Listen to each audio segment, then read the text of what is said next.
இடத்துக்கு தேவனால் அனுப்பப்பட்ட ஒரு ஒரு தேவதூதனை கர்த்தர் வந்து என்ன செய்தார்? அனுப்பினார். கன்னியின் பேர் மரியாள். அவரிடத்துல கர்த்தருடைய தூதனாகிய காபிரியேலை கர்த்தர் அனுப்பினார். ஆமென் சொல்லுங்க. கையை வைத்து அல்லேலூயா சொல்லுவோமா? அல்லேலூயா.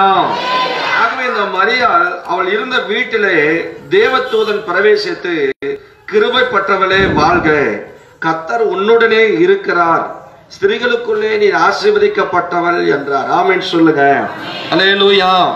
ஆகவே வந்துட்டு இயேசு கிறிஸ்துனுடைய பிறப்பை குறித்து ஏராளமான செய்திகளை வெவ்வேறு விதங்கள்ல கோணத்துல நாம் வந்து தியானிக்கலாம்.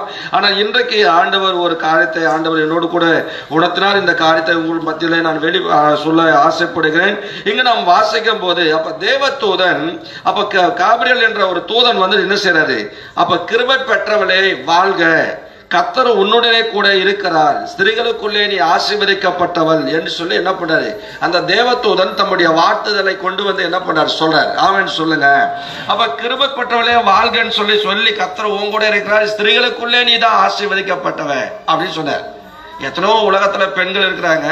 ஆனா அந்த பெண்களுக்குள்ள வந்துட்டு சொன்னா மரியாளுக்கு ஒரு சிறந்த தன்மையை அவர் வந்து என்ன பண்ணாரு? வெளிப்படுத்தி கொடுத்தார். ஆமென் சொல்லுங்க. அப்ப பாருங்க, அதனுடைய காரியத்தை குறித்து தான் ஒரு சில காரியத்தை நம்ம பார்த்து நம்ம முடிக்க போகிறோம். ஆனால் இங்க வந்து சொல்றாரு, அப்ப கிருபை பெற்றவளே வாழ்க என்று சொல்றாரு.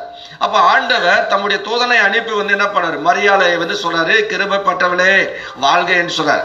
இப்ப திடீர்னு உங்களை வந்துட்டு திடீர்னு ஒருத்தர் வந்து வாழ்த்தாங்கன்னா என்ன காரணமே இல்லாம எதை இப்படி வாழ்த்துக்கிறாங்கன்னு ஒண்ணுமே புரியல அப்படின்னு நம்ம யோசிப்போம்.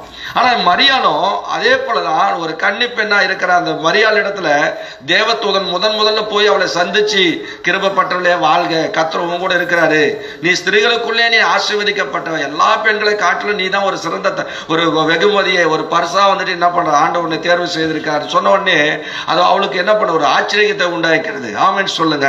அப்ப வந்து பாத்தீங்கன்னா கிருபை பெற்றவளே வாழ்கன்னு சொல்றாரு. அப்ப கிருபை ஏன் அவளுக்கு மட்டும் அந்த கிருபை கிடைச்சது?